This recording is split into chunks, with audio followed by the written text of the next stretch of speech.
I think we'll have the local board input at the items, that is, or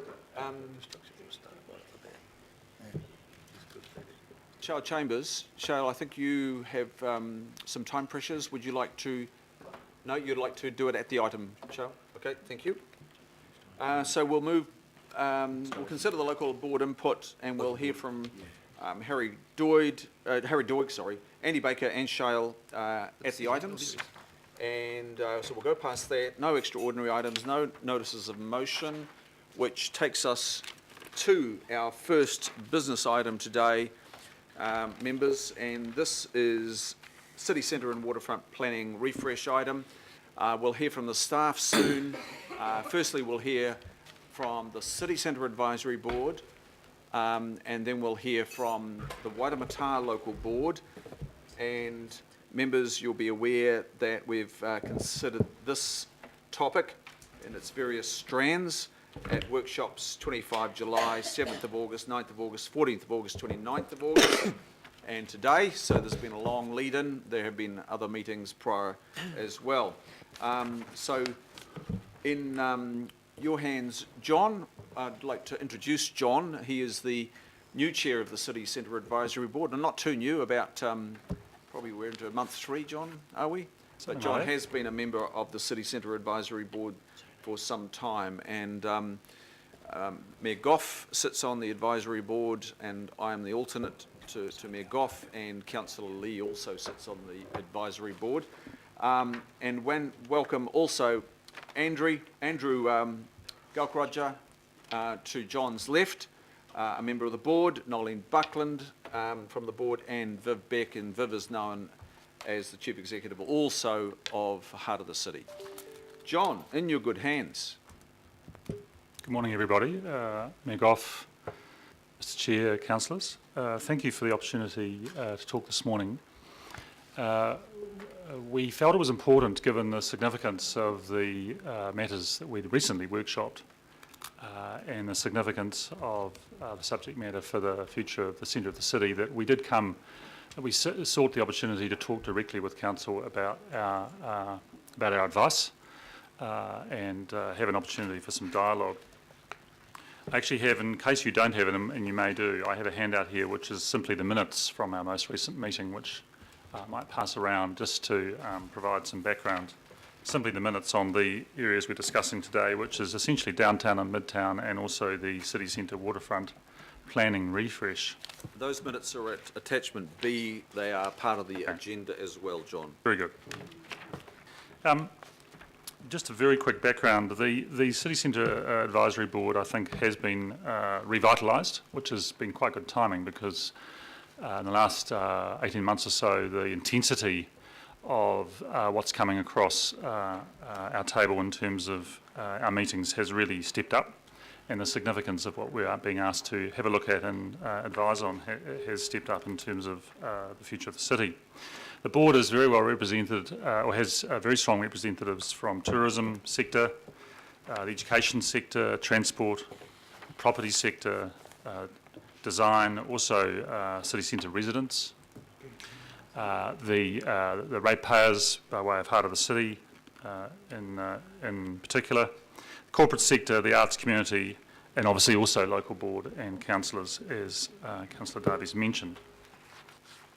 So we are in good heart, and we have been having some very robust discussions, good wide-ranging discussions about the issues, and this was in evidence over the last couple of weeks with the workshops on these key items. Some recent examples as well of what we've been advising on. Homelessness, we did some good work last year. The outcome that is sought by the board on Albert Street post-CRL, that's been very topical in the last 6 months. And then the usual course of projects, Freiburg Place and the like, and other projects, cycleways, which we talk about and guide on in terms of funding and design, etc. What I'm going to do today is simply just talk through the minutes, the items on the minute, provide a little bit of background to each item, and then open the floor for questions and discussion. We're very happy to talk about the discussions we have had and why we've come to the resolutions that we have. We are conscious that we are only an advisory board, we're making recommendations and providing advice for this forum and I guess many other forums that are interested in that advice. Firstly, on downtown and midtown. Firstly, we were very impressed as a board by how comprehensive that vision is, the interdisciplinary nature of the work and the collaboration between the various parties involved in putting that work together. It was very impressive to see that. So we, in that sense, we received, endorsed and strongly supported that vision, which is now public and has been discussed in the last days and weeks in the media. We thought it was fantastic to see so many opportunities coming together, as well as the challenges that are pretty familiar to us being addressed contemporaneously. We, I guess, encourage that approach, that coordinated approach between particularly Auckland Transport and Auckland Council, ADO, etc., to continue to unlock the complexity of some of those issues. We also noted that we needed to continue to make real efforts to take into consideration the impact on businesses as these projects continue to be unlocked and then built. There was a discussion around the complexity of the transport issues in particular, and has there been enough work done and modelling done, testing done on actually what it will mean in terms of people's daily travel, the visitor economy as well, with all of the various moving parts, of which there are many in that part of Auckland. It is an incredibly intense knuckle or hub in terms of the different transport modes coming together. And I guess we do see, as the central city population grows in quite an accelerated way, we are now really seeing the contested nature of the water's edge coming into play. The needs of the landside population in terms of public realm, public open space, just the pure numbers of people that are going to be down there, being considered in balance with the needs of the users of the water, the cruise, the port activity, ferries, etc. So considering the different stakeholders, the users, and understanding the complexity was subject matter of discussion, and balancing that public realm ambition with the need for high quality movement, which was really talking about high quality transport experience, the experience of the patrons and transport users. We were also interested in ensuring that, to the next point, we were also interested in ensuring that the shorter term imperatives, such as the needs of the cruise industry, the needs to accommodate the America's Cup, the needs to get on with things at a fast pace to integrate with some major developments down there at the waterfront, that the short-term imperatives don't, that decision-making there doesn't cause a barrier to the longer-term vision, certainly as set out by the Central City Master Plan. The Central City Master Plan, I think, continues to be a very strong reference document. And, for example, the ambition to, within that document, to remove the Hobson Street flyover and to consider that in an integrated way with the potential future opportunity for the downtown car park, that may well be something for another time, for another economic cycle, but we would want to make sure that the short-term decision-making on Quay Street, for example, doesn't impede the longer-term ambition of something such as that.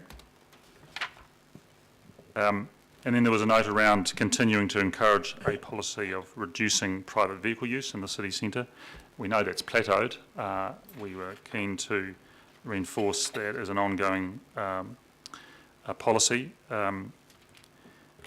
I guess the next point really relates to that earlier point around Quay Street and understanding the transport complexities. Consultation was also mentioned.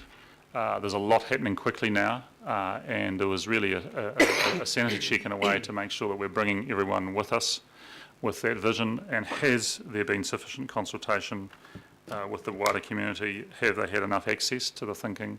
And how do we go about doing that? And lastly, which is, I guess, a point around taking advantage of the expertise around the City Centre Advisory Board table. We have found in 3 or 4 years past that the board was more perfunctory in the advice it was providing. Often the case that projects were brought late when the design and the briefing and the strategy for a project was already in place. What we're asking for, and we believe we're now ready for, is for projects to be brought earlier so that balanced input from what is actually a very wide group of experts representing their organisations and their sectors can be brought to bear. So a range there of input. Our meetings aren't that long. We don't have much time to consider what's often quite complex material, which is flashed up on the screen, but there's people around the table who understand most of the issues, so there was some comments there from us. Hopefully that's helpful. Mr Chair, should we pause and discuss that item before we go on, or what would you... If that's what your preference is, if you would like to canvass that one first, carry on. Yep, let's pause. Okay. And we'll have any questions or discussion. Questions to this point, members? Councillor Clow, and then Councillor Casey, is it? If you just expand a little bit more on your points in the minutes about the continued investigations for the future of the Hobson Street flyover, and that leads into really your associated concerns about Quay Street, and presumably, yeah, just the long term. I mean, we were at one stage we did look at trenching and that, but it seems to be off the table. But obviously, ideally, if we could afford it, that would be the better solution. But I think, firstly, wouldn't want to overstate any concerns about the vision for Quay Street. We're actually incredibly excited by it. The design of the resolution of what are a number of competing needs looks really strong, and so we were very impressed by what we saw for Quay Street. And really, the sense was, let's go. You know, let's actually get on with the required works to the Quay Street seawall, which has been mentioned for many years, and put the order of events in place to really get some work done quickly. Having said that, within the weeds of the presentation that was given to us, we just sensed that inevitably there may be some compromise somewhere within that set of variables. And there was mention of the longer-term retention of the Hobson Street flyover, which had previously been, within the Central City Master Plan, had previously been something where there was a strong ambition to remove that flyover. So it was really just probably an appeal to do more work, to keep thinking about that refresh of the City Centre Master Plan and its original intent, particularly with respect to Hobson Street flyover. There were some options presented around repurposing the flyover, providing for two-way access, pedestrian access, cycleway, etc. That's all positive. However, the actual public space that would be created if that flyover was removed, and revitalising that little part of the city there, which is a really key part of the city, to unlock movement from Albert Street down towards Viaduct, we see that as being key. thank you. Thank you. Councillor Casey. Just a clarification of a couple of your resolutions. Also, the one about the planned, encourage a policy of planned reduction of private vehicles use in the city centre. Do you see a car-free Queen Street? A car-free Queen Street wasn't discussed at the board. Okay. So I think you'd be leading us there. I think what we did talk about was, and we're pleased about, was the ongoing reduction of private vehicles within the city centre. Okay. And my second question relates to the second half of one of your resolutions, which is encourage public consultation through the long-term plan process. But the second bit, the rider to it, so far as it is possible without compromising the vision and timely delivery. I think timely delivery was the key there. Oh, not the vision. And vision, but the timely delivery was important because many of the issues that are shown to be resolved by the drawings we saw have been on the table for a very long time. And so for the first time we saw an opportunity to, because they had been predominantly resolved, to get on and deliver. And that was strongly supported. So it's just a balance, I guess, of public consultation and taking the time to appropriately do that, whilst at the same time getting on and delivering. At the same time, just like this morning, we might get some extraordinary ideas back from the public that might change the course of history. Thank you. Councillor Simpson. Thank you, Mr. Chair. I'm just interested in the car movements. I see where we're going with public open space, and I actually understand that. But to go from now to there, the sort of stages. I know that currently Auckland Transport tell me there are over 30,000 car movements along Tamaki Drive coming into the city. So where is the vehicle movement going to go? I mean, you're obviously increasing bus patronage. Have you got is there any vehicle movement through the city, or is it going to go, you want it all to bypass on the motorway interchange at Stanley Street and go that way? I guess we should distinguish between work that would be presented to you by officers in terms of solutions for transport and what we're presenting here today, which is our advice and feedback on that work. So I could have a crack at answering your question, but I'd probably get it wrong in terms of what Auckland Transport are actually designing. Come the presentation, Councillor Simpson, you can put that question to the staff. Mayor Goff. Thank you very much, Mr. Chairman, and John, thank you very much, and members of the advisory board for the work that you do. Really impressive group of people and great contribution. I've got three questions. I'll start with the one that Councillor Casey began with, because I'm not quite sure. I mean, there is a clear idea that with light rail up Queen Street you'd pedestrianise it, and I was wondering what the views of your members on Queen Street were around that. I think you ducked that question just a little bit. You might want to continue to duck it, but if you could say something more on that. The second question is, we clearly are going to need about 30,000 square metres of space for the America's Cup syndicate basis, and I wondered about, in order of preference, what your thoughts were about where that might be best located in order to provide a legacy for the city. And the third question is really about the extension of the Captain Cook Wharf, extension of any wharf into the harbour. I mean, if it's port, I've ruled it out. If it's for something like cruise industry, we want the cruise industry. Your group wants the cruise industry here. But your thoughts about the extension of Captain Cook Wharf to cater for some of the new and longer cruise ships that are coming in. So those three questions, please. So the first one, Queen Street. We haven't had light rail we haven't had a workshop on light rail or Queen Street per se recently. However, with Heart of the City on my right and Central City residents and also the corporate sector here with me, I think I could fairly safely predict that the nature of the discussion at the board would be that we would want Queen Street to be absolutely a people place, that we would want it to be about movement, celebrating the history of and the social and built heritage of Queen Street, and that the trend of and the slow but steady shift towards public transport is fantastic. So we would hope for perhaps eventually a car-free Queen Street. It's a question of at what pace should that occur so that people can adjust, and can the investment be achieved at the right pace to enable that. The current change in behaviour as a result of the impact of CRL is actually a very positive thing, and if people can adjust comfortably. So I think we would see Queen Street as a great retail and visitor based idea.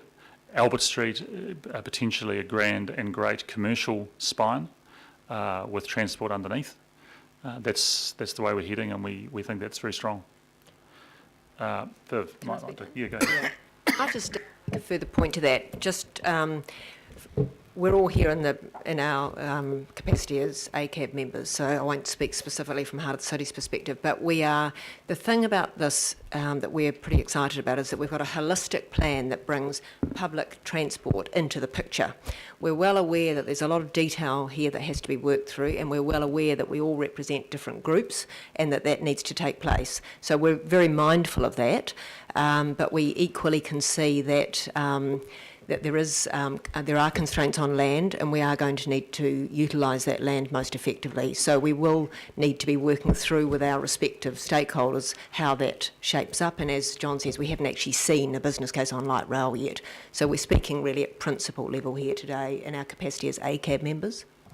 Thank you. Thank you. Just in terms of the second questions, it might be that we go through the second body of minutes first, and then immediately, or as I do that, we'll answer your questions. Yep. Okay, no, let's that's go. That's Comfortable with good, that? John. Yeah. Thank you. Over the page, members, I think it's on page 24 of your agenda, it's attachment. So as a separate workshop, we were asked to engage in some work on the Central Wharves and also Wynyard Quarter, both equally as a city centre waterfront planning refresh. The work was presented, a number of different presenters. There was representatives from Panuku, representatives from, I think, Auckland Transport, talking about the use of the wharves, the finger wharves in front of the city in particular. It was quite a detailed conversation from the board around various options. There were a number of options presented: housing the cruise and the growth in the cruise industry, expanding the capacity of commuter ferry traffic, particularly in the ferry basin, and the options within Wynyard Quarter for the longer-term development of Wynyard Quarter, including Headland Park at the end of Wynyard Point, which we saw in the rather beautiful piece of artwork earlier today. I guess once again, it's what did impact on us was the complexity of some of the competing demands. However, having said that, we were able to resolve that at this stage the board does not support the Halsey Street North extension option that was put in front of us. And I might add that actually that was explained as in the short term, as a potential solution for accommodating the America's Cup. But importantly as well, we discussed the longer term legacy and outcome that would be left behind after the America's Cup sometime in the distant future, hopefully the distant future. Distant. I think importantly, one of the aspects that was communicated was the capacity that in that location on the waterfront would provide for a cruise berth of a very large ship, cruise ship. And there was a discussion around is that or is that not the right location for a ship of that scale and an element of that scale in what is quite a sensitive water space in terms of its composition. We have there, particularly if we can just sort of cast our minds to standing at the confluent or the intersection of the North Wharf axis, rather beautiful pedestrian axis, the space outside of the Marine Event Centre where we see people swimming now, Karangahake Plaza. That is a rather beautiful space. We have the Auckland Theatre Company just inland and the new hotel being built. There was concern expressed about the impact on that space and on Halsey Street from a pedestrian perspective in terms of the logistics of supporting cruise liner of that scale, trucks, buses and the like, out through Halsey Street, and the competing demands that would then occur at that intersection, which is a rather successful pedestrianised people space. So that, along with other issues, and I guess a sense of what a large wharf looks like after it's no longer needed for its initial purpose. And we see that already at the end of Halsey Wharf as it stands today. We see the large area of parking and concrete in front of the Marine Event Centre. It's currently not a people space, it's more for vehicles. So there was concerns, a number of different concerns discussed, which came to that first point, which is at this stage not supporting Halsey Street extension. However, as part of that, we did support the continued use of the east side of Queen's Wharf. We saw the logic, and it comes back to the earlier point, we saw the absolute logic of the expansion of the ferry capacity in the ferry basin along the western side of Queen's Wharf. and the benefits of altering the way that those ferries come in and out perpendicular to the wharf as an expandable, scalable design as opposed to the current situation geometrically we have down in front of the ferry building. And we saw Queen's Wharf and consideration of the use of Captain Cook Wharf for expanded capacity for cruise industry, and I think that was perhaps seen as longer term, as the natural place where larger ships that have significant logistical demands would ideally be located. Now, we know there are issues. We know there are support issues around cruise terminals, getting trucks in and out, either on Quay Street or through the Portland. We know there are issues, but we saw that as being the logical and best step for expansion of cruise. There was also an area of discussion around the potential for a cruise berth on the eastern side of Wynyard Point, eastern side of Headland Park. There is, of course, a wharf that stands off that edge there that is an option.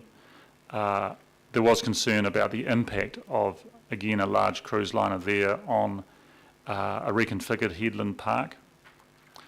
There was a slide shown that showed Headland Park with the built form flipped over, if you like. The building's on the west, the green space on the east. We saw that as being quite an interesting move in terms of being able to see that park and that green spine from the point down through Wynyard Quarter, to be able to see that green edge from North Wharf. And there was concern around the impact on that with a cruise liner in front of that. So hopefully that communicates sort of the advice and the discussion there. So there was a request in that sense for further options. I don't think we came to a particular conclusion on Headland Park in terms of the built form, but there was request for particular option for further work and options on the reasons for that swap and built form. Within the board, there are people who've been involved in Wynyard Quarter for nigh on 20 years. And the thinking and the logic behind how it's been built up, and there was a sense that there would be value in a bit more work in that sense on Wynyard Point. And there was support in principle, as we articulated earlier, for the long-term development of Quay Street as a successful shared space. So, Meg Off, in terms of your two questions, housing, the America's Cup, question 2, 30,000 square metres is a lot of area, and I can visualise what that looks like. It would seem to us that might there be a compatible solution where Captain Cook, I'm not sure how Captain Cook relates to 30,000 square metres, but Captain Cook in the shorter term could be an option for the America's Cup instead of Halsey, and in the longer term for cruise. That might be the legacy that would make sense in terms of coming east. And so, in a way, hopefully I've answered question 2 and question 3 there. Housing the America's Cup in a way that best provides for the longer term legacy of other demands along the waterfront. We do have photographs within the presentations that shows the whole water's edge. And it's interesting when you look at Wynyard, from the water side, when you look at spatially the composition along the water's edge, Wynyard, Halsey, Princes, and then the Finger Wharves. The water space in front of Halsey is a rather beautiful amphitheatre at the moment, and you have a sense of that when you stand on the western side of Princes. Yeah. And in the future, when you stand on the eastern side of Wynyard Quarter, you have a sense of that space. That was part of what we discussed in terms of the sensitivity of the Halsey extension. Okay, thank you. Other questions, members? Sorry, Mr. Chair. Councillor Holtz. I was caught out trying to just find a really good aerial view, so that as you're talking, it would be really useful to have a picture up there, because we work between the wharves to go, that bit of Wynyard, that bit of Captain Cook. So I just think for future reference, when we're talking about that to support our presenters, that would be useful. And there is an aerial view at attachment A, and it's half a page. It's at page 22 of your agenda. It is. It would just be quite good to be able to point up there. Thank Okay, you. thank you. We might have that for the presentation see it. if That would the be good. staff might be in a position to cue that for when we hear from That the would be staff. great. Councillor Cashmore? Yeah, thanks. So a comment from the team, please, about Admiralty Steps. Yes, I mean, we saw that the opportunity for coming down to the water's edge at Key Street, at the foot of town, to be just an incredible opportunity. So we know that there's practical challenges that you need to build out far enough so you can come down. There'll be compatibility issues with the use of the ferry basin in terms of boat movements. But in terms of creating a distinctive experience for Aucklanders, for visitors, being able to come down to the water there and for that to be managed well would be sensational. Thank you. Thank you, John. Members, any further inquiry on this from the advisory board? Councillor Casey. Just to see if you've had any discussions about the port and its future. Not yet. We have had in the past, I think it was 12 months ago, approximately 12 months ago, there was a workshop on the port. The information that was available at that time was quite thin in terms of what had come out of the working group and any master planning or work that the port themselves may be doing. It would certainly be something that we should be looking at very soon in our view. Thank you. And Member Henry. Any consultation with Māori that have informed your view on what should happen downtown? We have Ngāti Whātua representative on the board. So Who's that? Zane Gray, Dane Gray. Ngāti Dane Whātua. Gray. He's no far. So we have good input there, but certainly it's a public forum, so mostly, so certainly plenty of opportunity. We don't move beyond our normal processes to carry out other specific consultation. It's not to say that we shouldn't, but we don't at this stage. So it doesn't, just that, reading through and hearing what you say about what should happen down the bottom of town, it doesn't seem that any of the ideas have been informed with a view to any of the design principles in Tauranga or any of the any Māori input. It's probably my shortcoming in terms of how I've presented this morning.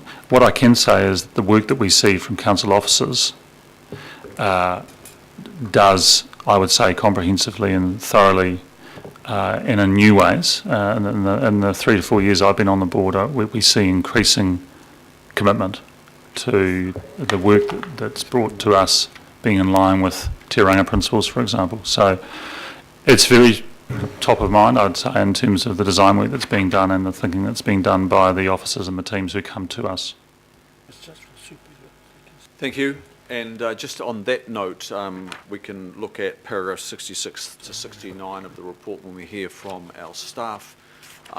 And the reports that come before the City Centre Advisory Board are required to follow the same templates as our own reports, and they ensure that there is representation of mana whenua and wider Māori views. But I will ask the staff to cover that particular section when they... I wouldn't sing those praises too quick, too soon, Mr. Chair. Well, look, that's an opinion, and I'm giving you what I understand that has been undertaken by the staff, and we'll hear from them on that matter pretty soon. Anything else from, any questions? And I'm sure your three colleagues totally agree with you, John, and your representation here today. And thanks for the support from Nolene, Andrew and Viv. John, really good submission that you brought to us here. Members, this is the first time I think the City Centre Advisory Board has brought its advice. And I intend, and Deputy Chair and I feel that the City Centre Advisory Board needs to bring its advice to the political decision makers, not just the officials who are preparing reports. So we'll see more of you Yeah. on Matters City Centre. Thank you. Thank you. Well done. Very good. We'll just quickly move that particular one. Can I have a mover? Councillor Hills, thank you. Second in the Mayor. And thank the participants there. All those in favour say aye. Aye. Contrary, no. Declare that carried. Now we will go to Charles Chambers. Charles is also a member of the City Centre Advisory Board, but he's here in his capacity representing the Waitemata Local Board on the same subject. Welcome, Charles. Thank you very much, Mr Chairman. Councillors, Mr Mayor, it's always a pleasure to be here. I was going to say yes, the Waitemata Local Board is represented on the City Centre Advisory Board, and we have the benefit of monthly advice and interplay with the membership of that board that helps shape the local board's view. It's always an unusual experience when a local board's coming here talking city centre, because there are many, many stakeholders and players in this space, but it's still an important place for people and where placemaking has to occur, and that's our role. So first of all, just by way of background, I wish to, by way of congratulations of council family as a whole, it's actually fantastic to see the day where we have a joined up and integrated plan that includes transport delivered to council for approval, where we see much improved and more pedestrian-friendly city centre, better linked to its waterfront but integrated with its transport needs. So it's a huge achievement we're asking to see for 7 years. We've had the separate plans, but there was always an element missing, as we saw with the linear park debate of recent times. So, but details still matter, and bringing the public with us and the plan, bringing the public with the plan is important if the plan is to be realised and the necessary funding to deliver the plan prioritised. So, the Waitemata Local Board over a long period has supported implementation of the City Centre Master Plan and the Waterfront Plan as they exist at the moment, including the Victoria Street Linear Park, the removal of car parking, public car parking from the Eastern Viaduct, significant green space on the Wynyard Point, and removal of the lower Hobson Street flyover talked about before. More recently, we have supported proposals to improve ferry facilities and transition Captain Cook Wharf to a cruise terminal and berth. All of those are covered in our various previous and existing local board plans and local board agreements, so they're not plucked out of the air. We would like to see vehicles removed off the waterfront and Quay Street transformed into a pedestrian-friendly boulevard. We are highly aware of the benefits of creating great streets that bring economic benefits to wider Auckland. We recognise the importance of the work underway to deliver outstanding public transport, unlock access to the waterfront and deliver high-quality public realm to the continuing development as an international city centre. So as advocates, as local boards, as placemakers for the city centre, we're very mindful of the significant growth underway there. The city centre population is currently 10 years ahead of its 2012 estimates at 45,000 residents, and is projected to grow significantly over future years. So it is a people, place and a community as well. But we're also a host to 120,000 visitors, students and workers every day. As you're aware, more people now live in the city centre than travel in each day in single occupancy vehicles. So we need a plan that matches that. We must plan for a very different dynamic in how people wish to travel into and around downtown and the outpouring of people into expanded public space. The report refers to the assumption that it is expected that traffic levels will diminish in the core of the city centre as more space is provided for pedestrians, public space and the public realm. The number of cars we invite into the city is a political decision that we should not be left to supposition. Fortunately, we now have data from the report on the economic value of walking in the Auckland city centre that clearly demonstrates the return from investing in pedestrianisation. So I just wish to cover some of the aspects of the report that flow from those general supports that we have been advocating for in the past. So the Waitemata Local Board supports in general the updated implementation of the City Centre Master Plan and the Waterfront Plan as reported in your agenda, but with the following additional points. We would like to see all 3 identified new downtown public spaces planned as a result of the sale of QE2 Square prioritised for delivery.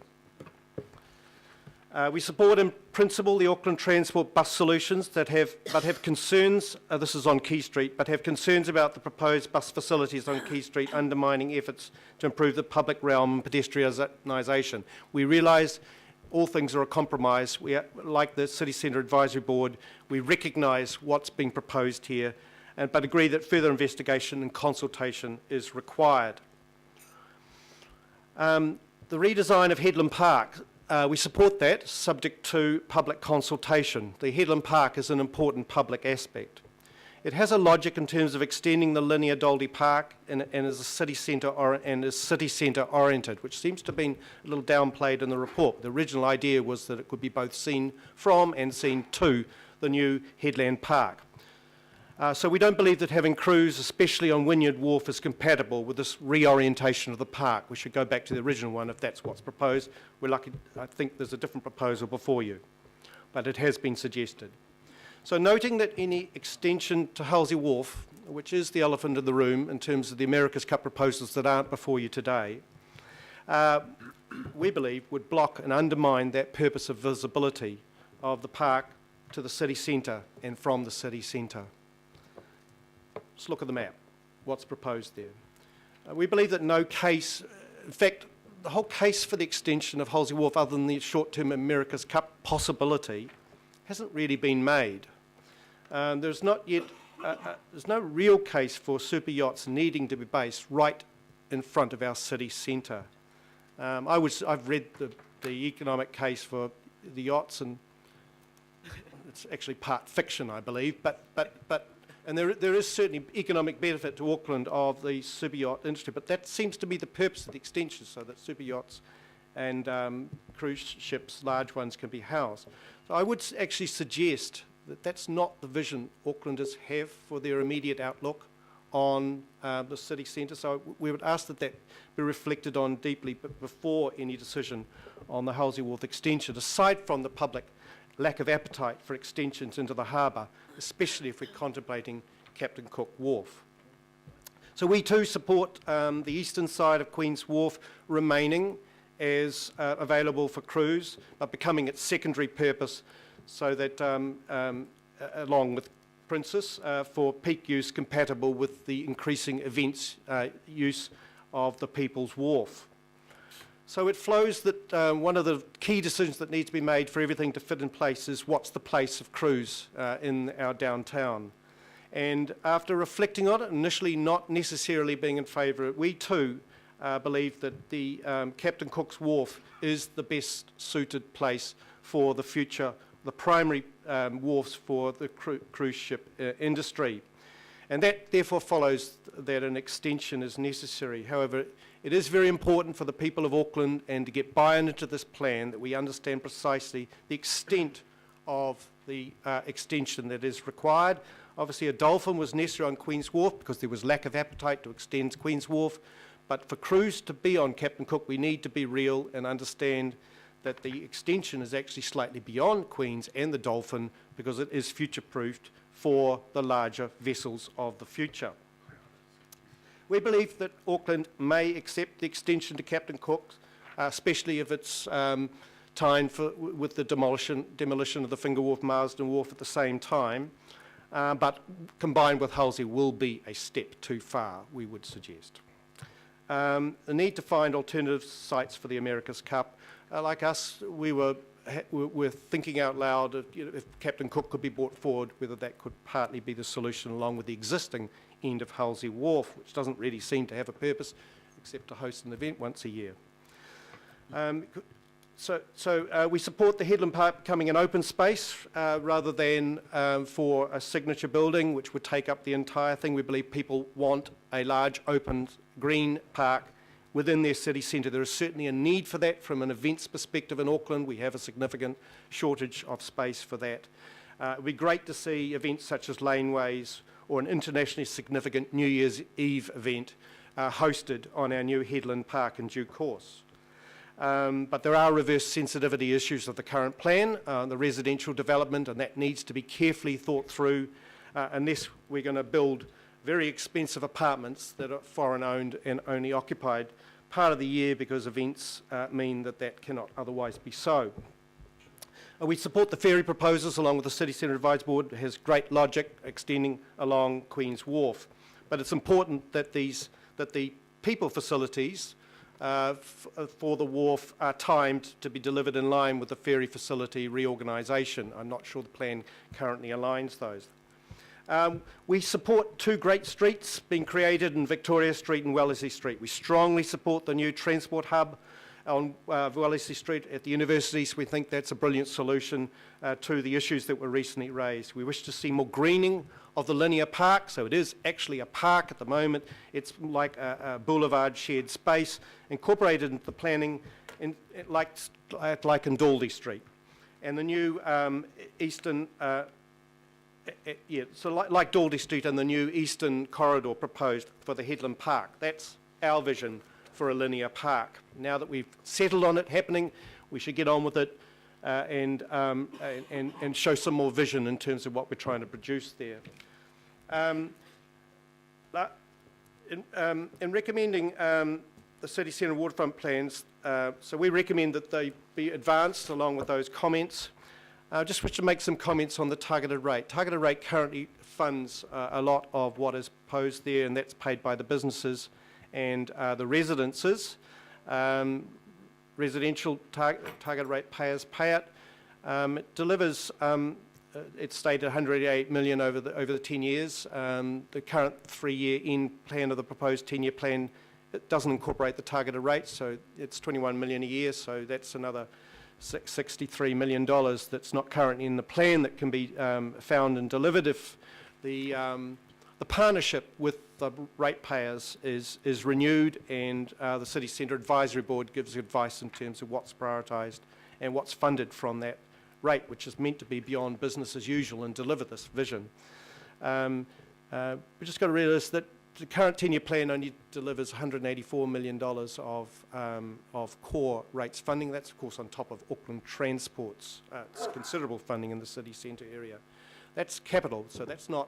So we've got 188 million of cash versus borrowed $184 million in the plan. So I know there is a view out there that there is not much, that everything's spent in the city centre, but what they're really seeing is the targeted rate cash funding all of these projects. There is a need for additional funding. This will be hard decisions in terms of the long-term plan, but if you reverse 184 million out in terms of what it is on dollars actually on the rates, it's a very small sum. We currently spend from core rates actually a very small sum in the city centre, and I know that's an advertisement for my area, but it is a fact, and we need to do the sums.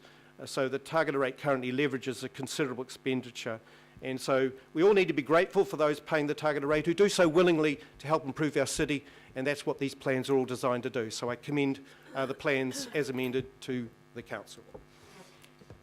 Thank you, Shale, and thanks for giving us that discourse on the numbers, the city centre targeted rate. So for members' benefit, the city centre targeted rate is for the properties contained within the motorway boundary only. So if you can imagine that big circle of roads, and in addition to the numbers that Shale just offered for clarification, this is really for our budget decisions. Uninflated, there are general rates collected from that area for the next 10 years, uninflated, subject to future decisions of $1 billion. It's approximately $104 million, and that's $4 million in there is the city of for Heart of the City.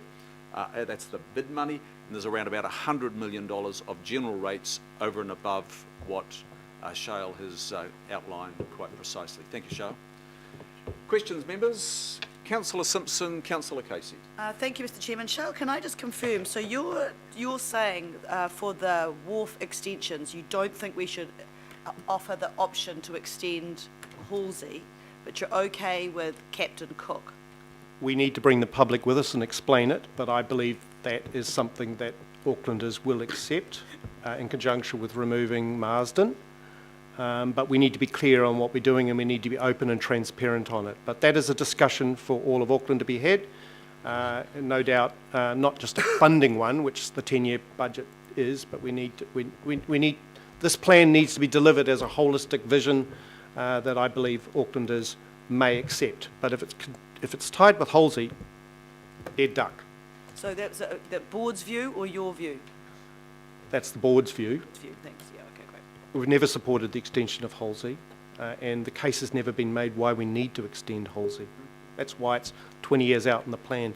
America's Cup's not sufficient justification, especially if we're extending Captain Cook's Wharf. Thank you, Shale. Councillor Casey? Oh, yeah, thanks very much for your comments, Shale. I completely agree with you on the super yacht report written by the super yacht industry. It wasn't just part fiction, it was a novel. My questions relate to what's in our report, which you haven't mentioned yet. You mentioned proposed spaces for events, but you didn't mention the process for naming future streets and public places, and also the proposed reconfiguration of Tawero Island. No, we haven't mentioned everything. We're removing cars from Tawero. Great step should have happened years ago. We'll celebrate the day that occurs, which is later this year, we understand. We support the new bridge, so the existing one's temporary. The naming, the local board is busy in conjunction with Panuku naming all the new streets in the Wynyard Quarter. Just named 6 last month, all te reo names. Thank you. Members at this stage, do you have anything else to ask of the Waitemata Local Board through Shale? Councillor Watson. Thank you, Mr. Chair. Thanks, Shale. Great presentation. You saw the presentation of the people earlier on to do with Wynyard Point Tank Farm. When you say that your local board, desires a greater amount of open space in that area, how do you think that vision would be received by your local board? Is that the sort of thing you're thinking of? That was more a natural space, wooded as far as I could see. So that's not the current vision either proposed or that we had in mind, but new ideas are always welcome. But at the moment it's a large open space, and for events, to be an events-friendly space, it needs to not have reverse sensitivity issues from neighbours, and it needs to be designed so that the wind effects and is open for large-scale events. Think of a laneways, think of a Katy Perry concert on New Year's Eve. Who? Is she coming from you? Thank you. Councillor Watson? Yes, answered. Thank you. Thank you, Shale. On behalf of your board, really appreciate your input and your participation in the City Centre Advisory Board. Members, I think we'll take an adjournment of 5 minutes and come back here. Just before we do, I will move that Shale Chambers, Deputy Chair of the Waitemata Local Board, seconded Councillor Casey, be thanked for his presentation on behalf of the board. All those in favour say aye. Aye. Contrary, no. Carried. 5 minutes.